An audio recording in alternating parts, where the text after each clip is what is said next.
Is the air traffic control Srinagar? Over. This is Captain Vijay from Flight Ganga. We have been hijacked, sir. Confirm your status, Captain Vijay. I repeat, we have been hijacked, sir.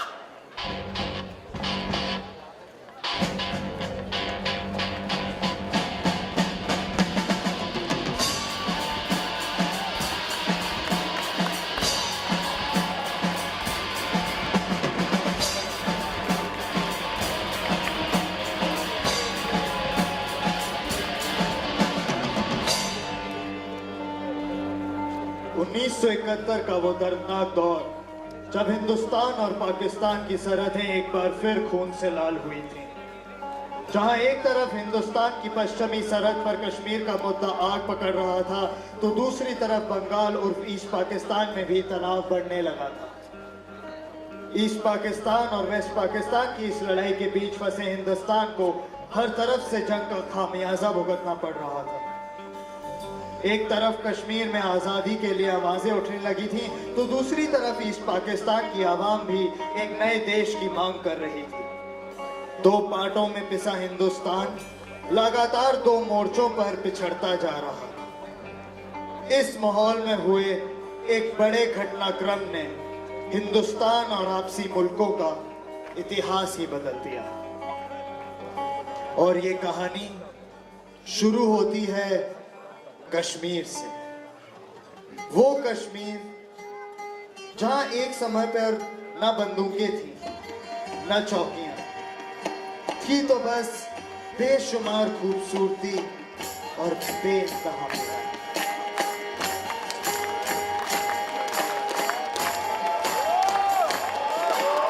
छात्रावास 1, 4, 6 और 10 प्रस्तुत करते हैं विशाख।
आश्रम बेटा, जरा इधर आओ, चाचा जान आए हैं मिलने।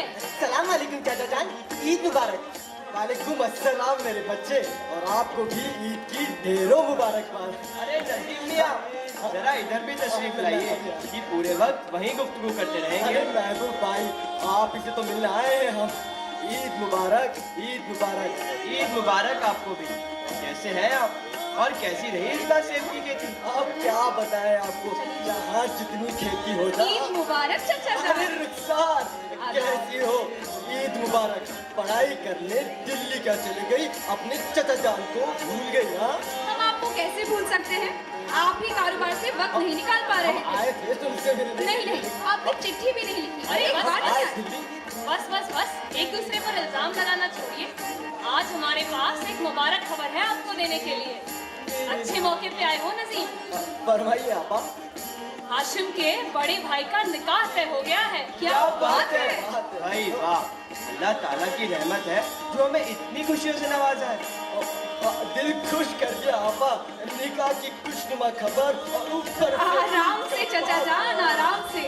इतनी खुशी कहीं तबीयत खराब ना कर दे आपकी। तो हमारी तुम बच्चों की खुशियाँ देख कर ही दुरुस्त हो जाती है बेटा। अरे आइए बशीर मियाँ, आदाब। माहौल सज ही रहा है, अच्छा हुआ आप भी आ गए। आदाब पापा, आप लोग जश्न मनाइए, हम मस्जिद होकर आते हैं। सजदा बाद में कर लीजिएगा, अभी तो आप सबके साथ बैठकर ईद का लुत्फ लीजिए।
क्या हुआ भाईजान, सब खैरियत तो है ना? सब सब ठीक है, बस थोड़ी। अरे आप बैठिए, हम लाते हैं। खामखा परेशान हो रहे हैं आप। वैसे आंखें सुर्ख लाल है और आवाज भर्राई हुई, ये प्यास पानी की है ना, कहीं खून की तो नहीं? खून खराबे के अलावा तुम्हें कुछ सुस्ता नहीं है क्या इरफान? क्या भाईजान, हमें क्या मिलेगा खून खराबा करके? बेजार रास्ते के नामुराद मुसाफिर हैं हम, न खुद का एतबार है न मंजिल का जुनून। मंजिल का ठिकाना ना सही, रास्ते का इल्म हर मुसाफिर को होता है। आज ये बगावत का रास्ता हमने खुद चुना, कहाँ ले जाएगा पता नहीं। बड़ी गहरी बातें कर रहे हैं आज भाईजान, लगता है सपने में फिर से कश्मीर याद आ गया आपको। खुदा ने जुबान बहुत लंबी दी है तुम्हें इरफान, संभाल कर रखा करो। हाँ, कभी बेकाबू हो जाती है। आपको नाराज करने के मकसद से नहीं बोला था भाईजान, हम तो बस खैरियत पूछे थे। यहाँ हर इंसान अपनी खैरियत खुद कर सकता है। बचपन में पढ़ी कुरान शरीफ भूल गए क्या? इस गफलत में मत रहिए भाईजान, हमने भी अपना बचपन मदरसे में कुरान की आयतें सुनकर ही बिताया है। लेकिन वक्त वक्त की बात है मियाँ, बुरे तूफानी वक्त में एक मोड़ ऐसा आया जब हमारे अजीज अब्बू को काफिरों से जिल्लत बख्शीश मिली। उस दिन एक नया मतलब निकाल लिया था हमने अपनी जिंदगी का कि चाहे जो भी हो हम भी ताकत का रुख अख्तियार करके अपना कदम लेंगे। ताकत अख्तियार करने का साथ साथ उसका सही इस्तेमाल भी बहुत जरूरी होता है इरफान। आप जो भी कहो, हमारे लिए तो कैंप टिकट है भाईजान शोहरत का। अपना बल्लू है ना बल्लू, उसने भी कोशिश की थी भर्ती होने की, बेचारे से बंदूक तक ना उठी। बशीर मियाँ उसी दिन बोल दिए थे कि कश्मीर को बचाने के लिए फौलादी बदन चाहिए, फौलादी।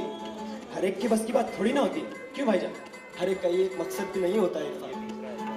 वैसे आपको भी ये शोहरत यहाँ पर खींच कर लाई थी कि सीने में कोई और दर्द छुपा कर बैठे हैं? रात बहुत हो गई है इरफान, कल सुबह गश्त के लिए भी निकलना है। आपने फिर बात पलट दी भाईजान। जब आपके इलाके में हिंदुस्तानी सिपाही शान से बंदूक लेकर घूमते होंगे तो क्या आपका मन नहीं करता होगा कि अगर मेरे पास भी होती तो यूं उनके सीने पर लगाकर ढाई से चला देता? सो जाओ इरफान, शब्बा खैर। शब्बा खैर भाईजान।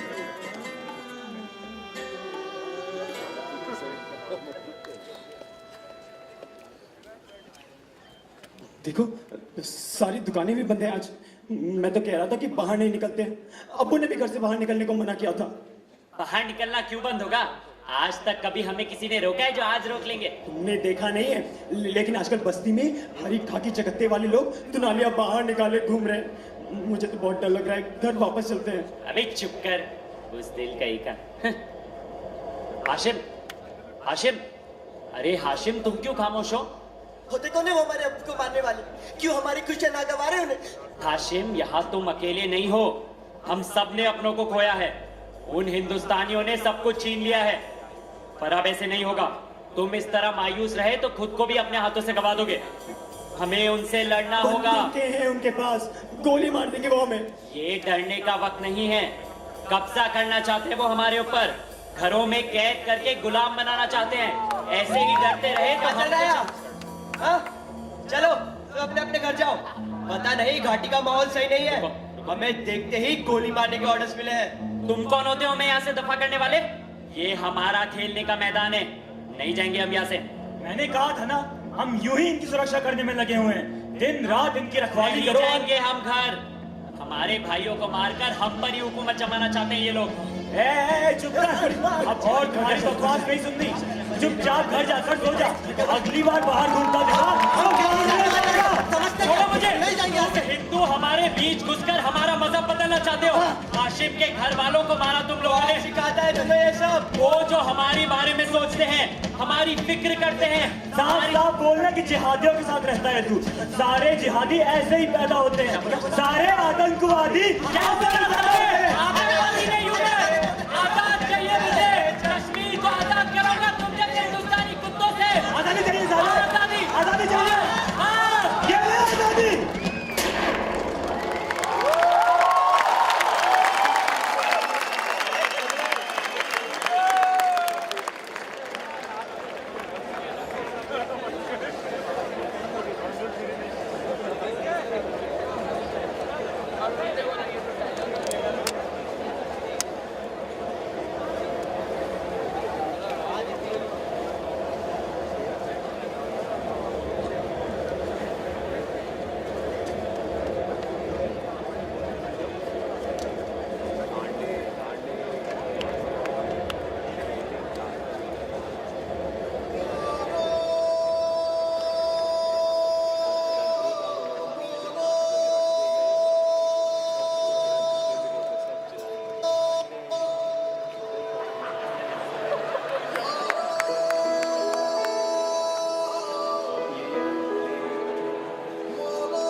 हाँ हयातों में है अब भी क्या सुरीला वो जहाँ था। हमारे हाथों में रंगीन गुब्बारे थे और दिल में महकता समा था।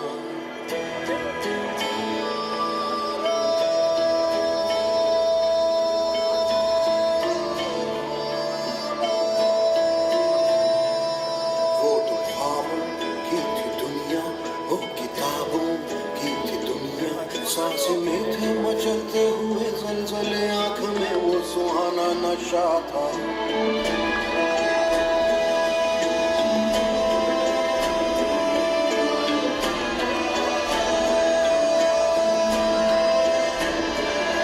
वो ज़मीं थी आसमां था, हमको लेकिन क्या पता था। हम खड़े थे जहाँ पर उसी के किनारे पे गहरा सा अंधाधुंध था।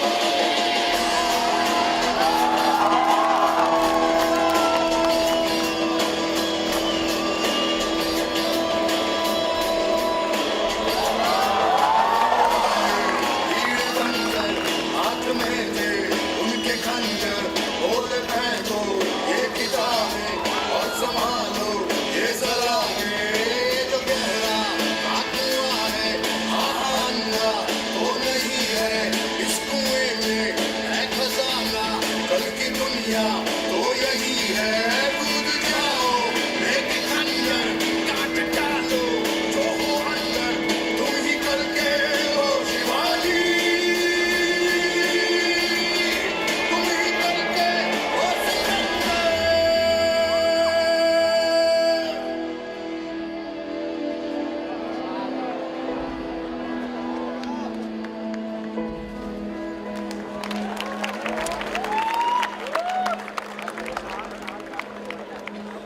हमने वो ही किया जो उन्होंने कहा, क्योंकि उनकी तो ख्वाहिश यही थी। हम नहीं जानते ये भी क्यों ये किया, क्योंकि उनकी फरमाइश यही थी। अब हमारे लगा जाएगा खून का, अब बताओ करे तो करे क्या। नहीं है कोई जो हमें कुछ बताए, बताओ करे तो करे क्या।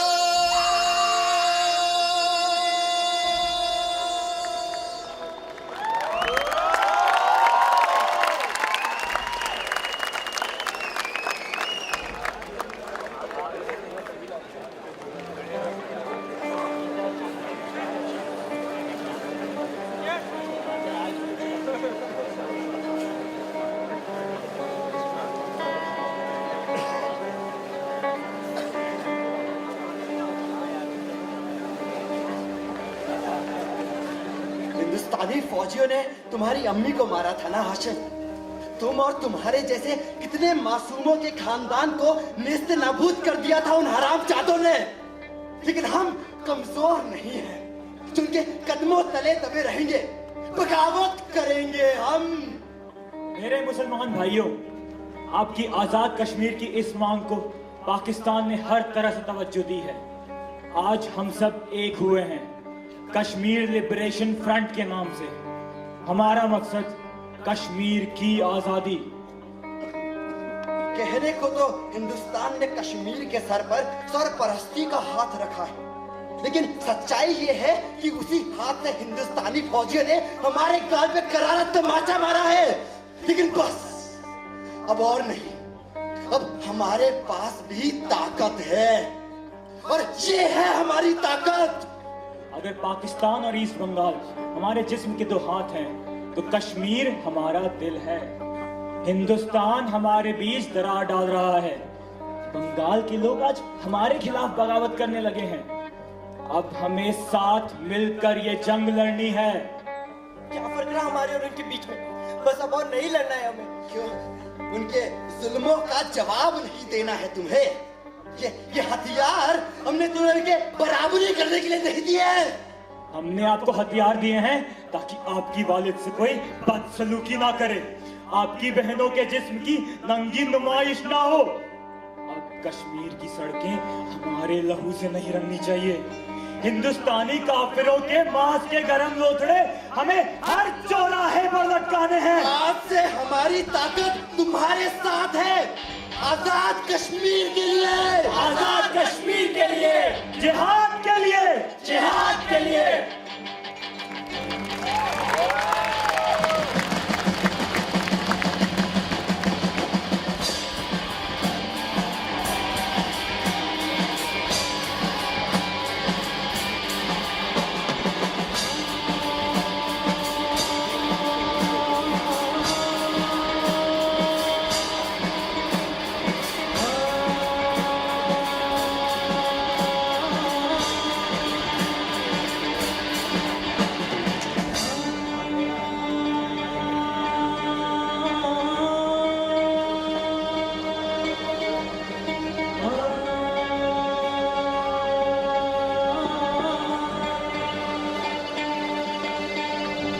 जिस वजीर पे नाज है तुझको, वही तुझे एक दिन मिटाएगा।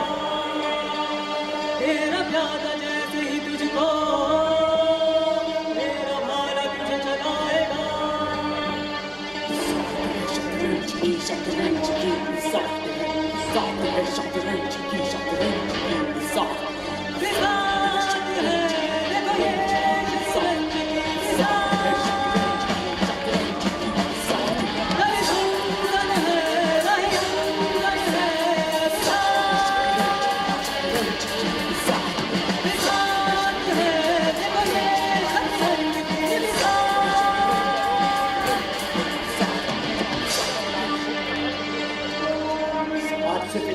बारूद आया है, कल की फ्लाइट से और आ जाएगा। खुदा कसम, क्या खूबसूरत चीज है। कलशनिकोव है, सेमी ऑटो, बस कोई चूक नहीं होनी चाहिए। बस इसी तरह अपनी हिमायत बरकरार रखिए। जब तक पाकिस्तान हमें ये बालू को गोली बारूद की ताकत से नवाजता रहेगा, यहाँ ईस्ट बंगाल में आपका रुतबा कायम रहे। पूरी ढाका यूनिवर्सिटी में बगावत कर रहे एक एक बंगाली को खत्म करना है हमें। आप बेफिक्र रहिए जनाब, पाकिस्तान के खिलाफ आवाज उठाने वाले हर एक इंसान को हम कुत्ते की मौत मारेंगे। ढाका यूनिवर्सिटी को जलियांवाला बाग न बना दिया तो हम भी अलबद्र के जाबाज पिटाए नहीं।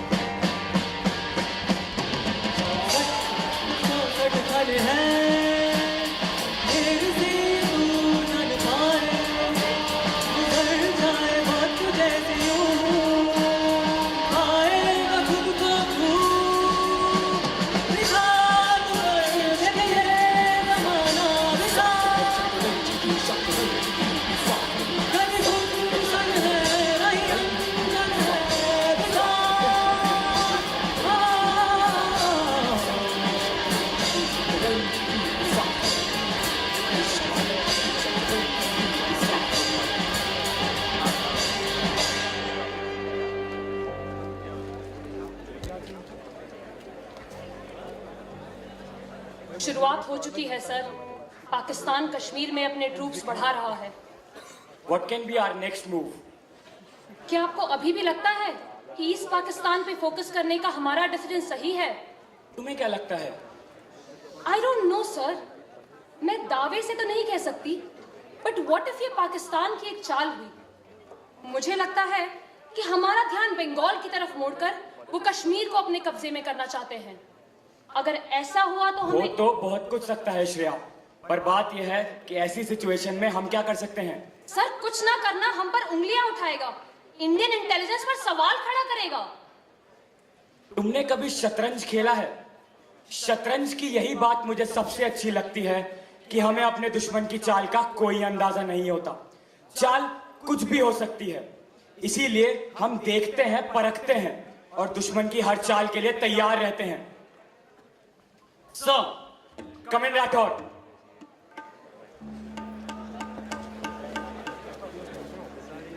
ईस्ट पाकिस्तान में ग्राउंड एक्टिविटीज काफी बढ़ गई हैं सर। पता चला है कि पाकिस्तान अपनी कमर्शियल फ्लाइट से मिलिटेंट्स को सीक्रेटली एम्युनिशन सप्लाई कर रहा है। ये कैसे पॉसिबल है? सर, कराची इंटरनेशनल एयरपोर्ट से ढाका जाने के लिए फ्लाइट्स निकलती हैं। इन सब फ्लाइट्स में पैसेंजर्स की चेकिंग होती है, लेकिन इनमें जा रहे कार्गो की नहीं। और इन्हीं कार्गो में छुपे होते हैं पाकिस्तानी एम्युनिशन। ढाका एयरपोर्ट पे इन कार्गोज की चेकिंग नहीं होती? होती है, लेकिन सिर्फ उनकी जो अनमार्क्ड होते हैं। ढाका एयरपोर्ट का customs officer Farooq Ahmed Pakistani secret agent है। ऐसे बस 2 या 3 बॉक्सेस होते हैं जिनमें एम्युनिशन होता है। उन बॉक्सेस को एक पर्टिकुलर रूम में रखा जाता है जिसका एक्सेस सिर्फ इस कस्टम ऑफिसर के पास होता है। ये इन बॉक्सेस को अपने पर्सनल लगेज में ट्रांसफर करता है और एयरपोर्ट से बाहर निकालकर मिलिटेंट्स को देता है। What else is in the report? Dhaka university में हुए मैसेकर में भी इन्हीं एम्युनिशन का यूज हुआ था। इस पाकिस्तानी ऑपरेशन का नाम था ऑपरेशन सर्च लाइट, जिसे पाकिस्तानी मिलिटेंट ग्रुप अलबद्र के थ्रू अंजाम दिया गया। आवामी लीग को सपोर्ट कर रहे 10 टीचर्स और 300 बंगाली स्टूडेंट्स की मौत हुई है। और ये तो बस फाइल रिकॉर्ड्स है सर। सर, इतना बड़ा ऑपरेशन इतनी आसानी से एग्जीक्यूट हो गया और हमें भनक तक नहीं लगी। ये इंसिडेंट हमारे इंटेलिजेंस पे बहुत बड़ा सवाल उठाता है। You people need to understand. But sir- ये पाकिस्तान की इंटरनल सिविल वॉर है। Our direct involvement will definitely get India into trouble at the international stage. This is beyond our limits. We cannot interfere in East Pakistan by any means. But look at the outcome, sir. Exactly. Bengal में East Pakistan के refugees का तांता लगा हुआ है। 5 लाख से ज्यादा refugees east Pakistan छोड़कर प्रोटेक्शन के लिए बंगाल में आ रहे हैं। Is this not serious enough? It is, Rathore, it is. हालात ठीक नहीं है, हम सब ये जानते हैं, लेकिन इस वक्त इंडिया का किसी भी तरह का स्टेटमेंट